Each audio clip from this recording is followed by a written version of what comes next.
Sidang sengketa Pilpres 2019 di Mahkamah Konstitusi yang terbuka untuk umum telah memperlihatkan keterangan saksi dan para ahli serta bukti-bukti. Tim kampanye nasional Jokowi Kiai Haji Ma'ruf Amin yakin MK menolak permohonan pemohon. Dan untuk membahasnya telah hadir di studio bersama saya Direktur Komunikasi Politik TKN Usman Kansong. Bang Usman, apa dasar optimisme itu? Ya, kita tahu bahwa beracara di Mahkamah Konstitusi adalah siapa yang mengajukan permohonan, dialah yang harus membuktikan. Berarti kita harus lihat bukti-bukti apa yang ditampilkan oleh pemohon. Kalau boleh saya meminjam istilah yang sering dipakai oleh saksi maupun kuasa hukum, itu mereka sering misalnya DPT invalid. Saya boleh meminjam sebentar, misalnya saya ingin mengatakan bahwa kesaksian maupun saksinya juga banyak yang invalid. Misalnya dari sisi personal, status ataupun kredibilitas sejumlah saksi. Katakanlah misalnya siapa itu yang dari Sumatera Utara, Darman Syah Sitompul atau Rahmat Syah Sitompul kalau tidak salah, itu dia statusnya adalah terdakwa tahanan kota dan kemudian berbohong dia pergi ke Jakarta katanya untuk mengantar ibunya berobat. Nah dari sisi ini kan kredibilitasnya sudah kita ragukan. Apakah hakim akan mempertimbangkan kesaksian dia? Kemudian juga saksi Said Didu. Said Didu itu bukan saksi fakta, seperti saksi ahli dia.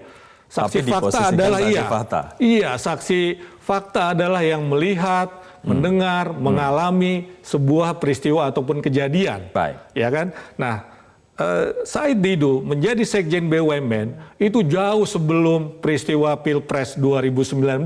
Nah, itu dari sisi orang-orangnya, dari sisi kesaksiannya. Misalnya, kita yang paling sering dibahas di sosmed adalah kesaksian Betty. Misalnya, ya dia berubah-ubah, bahkan dia dibully katakanlah seperti itu dalam tanda petik di sosmed karena dia bilang perjalanan 3 jam dari tempat dia kemudian ke kecamatan, padahal jalannya mulus, tapi dia bilang jalannya persoalan.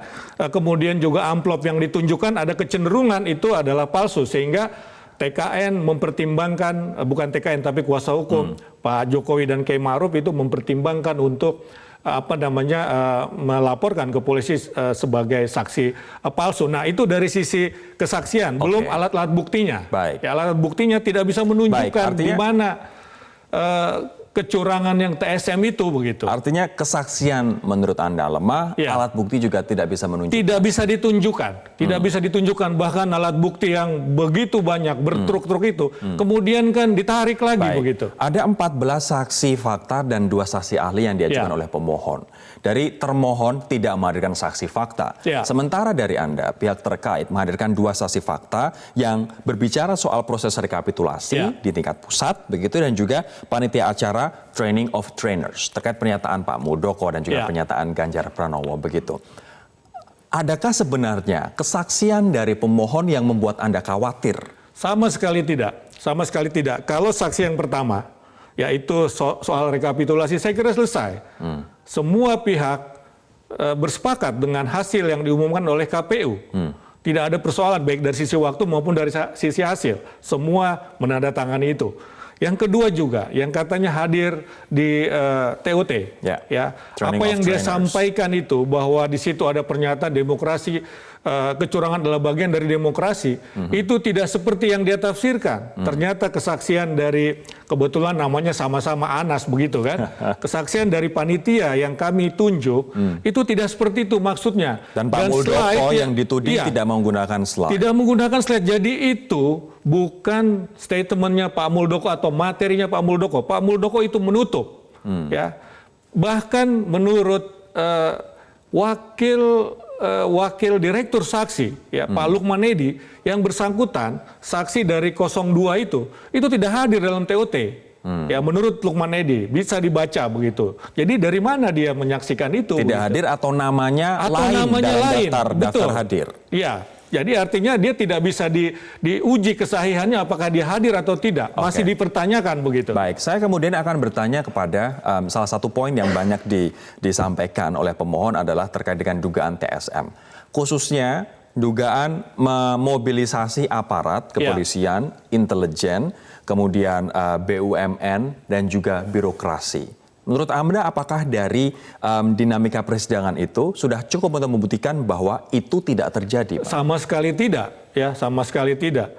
Ya, misalnya soal kesaksian teman kita dari Sumatera Utara itu, ya, Rahmat Syah Sitompul itu kan mau bercerita tentang bagaimana seorang polisi, ya, katanya itu mengumpulkan aparat di balai desa, tetapi dia menyaksikan itu dari video, Tidak menyaksikan sendiri. Ya, kalau video kan bahasa visual, kalau koran itu namanya clipping juga begitu, dan Mahkamah Konstitusi kan bukan Mahkamah clipping dia akan membuktikan seperti apa. Kemudian soal ASN, soal BUMN misalnya. Pak Muldoko pernah mengatakan dan berdasarkan survei juga exit poll bahwa 78% ASN memilih 02, 72% pegawai BUMN memilih 02. Tapi ini survei internal TKN. Survei internal dan juga ada exit poll yang dilakukan oleh lembaga lain. Ya, itu bisa dilihat misalnya seperti itu. Kalau TSM saya kira itu 70% terbalik begitu yang memilih 01 begitu loh. Ya, misalnya itu. Dan kemudian yang lain lagi tidak bisa dibuktikan juga seperti apa. Ya, misalnya aparat atau Pak Ganjar katakanlah seperti itu, ya kan?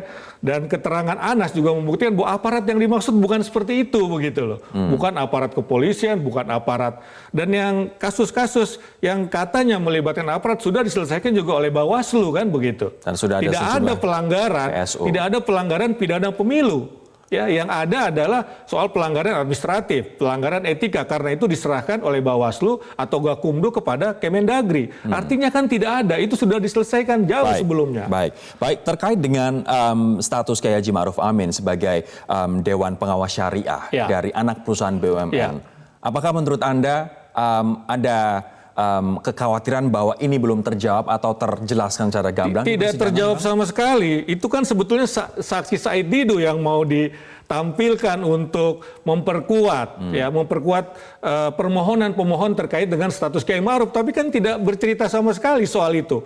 Dan bisa kita berdebat, undang-undang BUMN itu menyatakan bahwa misalnya anak perusahaan BUMN dalam hal ini Bank Syariah Mandiri itu bukan BUMN, ya, bukan BUMN, dan Dewan Pengawas itu adalah bukan pegawai, dia bukan pejabat di situ, dia statusnya seperti kuasa hukum, pengacara, seperti auditor misalnya, itu juga ada yang mengatakan. Dan kemudian kalau digunakan keputusan Mahkamah Agung pernah memutuskan sesuatu terkait dengan BUMN, tetapi terkait dengan holdingisasi. Ya, waktu itu bagaimana status PGN misalnya. PGN waktu itu di bawah Pertamina untuk urusan eksplorasi minyak misalnya. Kalau untuk gas PGN holdingnya. Ya, kemudian muncul pertanyaan apakah PGN nanti akan tetap menjadi BUMN walaupun PGN memberikan sebagian modalnya kepada Pertamina karena itu adalah uang negara. Ternyata keputusannya tetap anak perusahaan di dalam holding itu adalah BUMN. Jadi berbeda. PGN itu tetap BUMN, tetapi yang didirikan oleh Bank Syariah dalam hal ini Bank Syariah Bank Mandiri, dalam hal ini Bank Syariah Mandiri itu bukan BUMN begitu. Mana hal atau argumen yang menurut Anda berhasil mematahkan dalil bahwa polisi memobilisasi warga untuk memenangkan paslon 01, Bang Usman? Iya, yang jelas kan tidak ada kesaksian ataupun bukti yang dilakukan, yang ditonjolkan, ditunjukkan oleh kuasa hukum pemohon. Ya, tidak ada, itu dulu satu ya. Yang kedua, beberapa kasus yang diduga, misalnya kasus seorang pejabat di tingkat daerah kepolisian kalau tidak salah Kapolsek atau siapa begitu, ternyata kan dia salah menafsirkan. Waktu itu dikumpulkan di daerah Jawa Barat. Ya, dikumpulkan padahal konteksnya pengamanan pemilu, tetapi si polisi ini karena dia diturunkan jabatannya, kemudian dia mengarang cerita bahwa polisi dimobilisasi. Itu juga fakta yang tidak bisa dibantah begitu loh. Kemudian yang ditunjukkan tadi yang saya sampaikan oleh Rahmat Syah tadi, ya ternyata dia melihat dari video begitu loh, tidak melihat langsung. Ya, jadi karena dan kesaksian dari 02, kesaksian dari para saksi itu juga tidak ada menurut saya yang menunjukkan bahwa polisi dilibatkan dalam hal ini. Jadi bukan kewajiban BPN kemudian TKN kemudian untuk misalnya mematahkan itu begitu loh. Artinya buktikan iya, dulu. buktikan dulu begitu. Okay. Buktikan dulu. Ternyata buktinya tidak muncul begitu loh. Okay. Tidak ada sama sekali saya kira begitu. Baik, ini ada juga hal-hal yang kita lihat dalam persidangan yakni ancaman pembunuhan terhadap saksi pemohon. Salah satunya adalah saksi nomor 1 begitu, saksi yang pertama kali dihadirkan begitu mengatakan bahwa diancam pembunuhan tapi pada awal April. Kita tahu bahwa pemilu tanggal 17 April bukan awal April.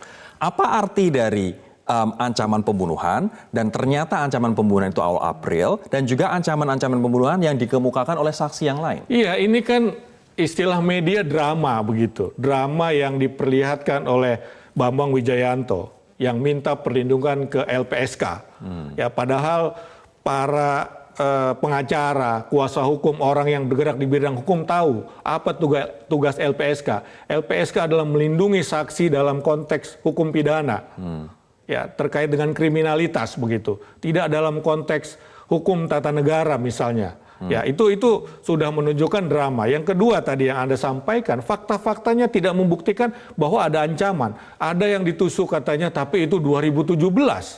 Ya ada yang merasa terancam, tapi ketika ditanya siapa yang mengancam, tidak ada katanya. Ini kan keterangan-keterangan yang membuktikan bahwa apa yang disampaikan BW itu semuanya drama dan memang sebelah sana itu suka sekali main drama begitu. Kenapa perlu diciptakan drama dalam persidangan, Bang, menurut Anda? Ya, saya kira inilah yang kita sebut victim game, ya. Victim game. Victim game, ya. Seolah-olah menjadikan dia korban. Coba Anda lihat, kalau kita lihat di media sosial, itu berkembang tulisan Said Didu misalnya, yang memviktim gamekan para saksi. Saksi misalnya harus lewat kawat berduri misalnya seperti itu. Harus jalan kaki. Semua juga mengalami itu begitu. Wartawan pun juga begitu. Nah, ini drama-drama yang memang sengaja diciptakan begitu. Ada satu pernyataan dari Mas Bambang Wijoyanto terkait dengan saksi yang mengatakan dari daerah, kemudian Mas Bambang mengatakan dari daerah bisa mengakses dunia. Saya pun juga bisa mengakses dunia begitu. Apakah itu artinya sebenarnya saksi tidak melihat dan juga mendengar secara langsung sehingga dibangun narasi seperti yang tadi disebutkan atau apa yang Anda lihat, Bang Usman? Konteksnya kan begini, itu kan Hakim Arief Hidayat yang mengatakan konteksnya bukan begitu. Mestinya kalau Anda di daerah, maka kesaksian Anda itu adalah di daerah tersebut. Ya, bukan soal pengetahuan, tapi soal kesaksian. Namanya juga saksi. Namanya juga saksi. Berarti apa yang ada di hadapan dia, apa yang dekat dengan dia. Karena yang dekat dengan dia itu baru dia bisa saksikan. Ini bukan soal pengetahuan. Saya di sini saya bisa mengetahui apa yang terjadi di mana belahan dunia lain, tapi saya tidak menyaksikan secara langsung. Itu yang dimaksud dengan oleh pernyataan Pak Arief Hidayat. Karena itu Pak Arief sedikit emosional barangkali ya, tapi kemudian dia netralisir kan di akhir-akhir ya.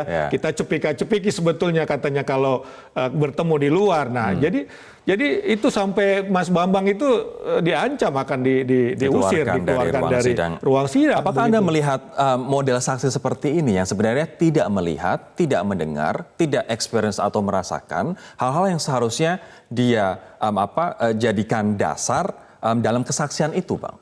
Iya, saya kira itu yang saya kira salah menempatkan barangkali, atau mungkin kuasa hukum tidak memeriksa dengan seksama ya. Ya, kalau saya tidak tahu mekanismenya seperti apa ya. Apakah ada yang mengajukan kepada kuasa hukum, saya tahu ini begitu langsung kemudian diajukan saja ya. Misalnya saya tidak contoh saksi ahli Pak Yuswar misalnya. Ya, Pak Yuswar itu dia mungkin mempresentasikan ini dugaan saya ya, mohon maaf ini dugaan. Dia bilang menang 52% karena ini membahagiakan, mengembirakan 02, kemudian mungkin dipakai begitu saja begitu. Tapi tidak diperiksa dulu secara detail. Ya, dia bilang katanya polanya konstan. Ya, konstan sehingga di sini ditemukan kecurangan TSM. Tapi kan saksi dari 01, saksi ahli yang lebih ahli saya kira daripada Pak Yuswar. Kenapa? Karena dia yang membangun arsitektur situng misalnya begitu, itu mengatakan polanya acak. Ya, ketika polanya acak berarti bukan salah satu yang diuntungkan, dua-duanya diuntungkan atau dua-duanya dirugikan. Tetapi Pak Yuswar itu kan mengatakan bahwa yang diuntungkan, yang naik terus suaranya 01, yang turun terus 02 begitu. Sehingga dia bilang 52%. 52% ya mungkin karena 52% berarti kami menang, ya sudah jadikanlah saksi begitu kan.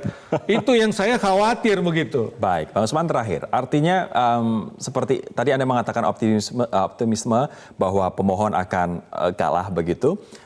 Saya ingin minta dong prediksi dari teman-teman TKN. Kalaupun misalnya nanti kan ada 7 petitum yang disampaikan, kemudian diperbarui menjadi 15. Adakah 1 atau 2 mungkin yang akan diterima atau akan ditolak semuanya? Kita tidak tahu ya, tetapi secara umum dan kita memang meminta ya, sebetulnya dalam pernyataan kuasa hukum kami itu meminta menolak seluruhnya, ya menolak seluruhnya. Itu permintaan kita, ya permintaan kita. Kemudian tinggal hakim kemudian akan menentukan, dia akan bermusyawarah toh, menentukan mungkin ada yang diterima atau sebagai bentuk rekomendasi saja, bisa saja seperti itu. Misalnya oke, pemilu ke depan diperbaiki sistemnya, misalnya seperti itu ya, walaupun itu tidak ada dalam petitum barangkali begitu. Tapi artinya tim dari pihak terkait meminta menolak seluruhnya, seluruh dari petitum itu. Menolak seluruh permohonan. Baik, Bang Usman terima kasih atas waktunya sore hari ini di Prime Time News.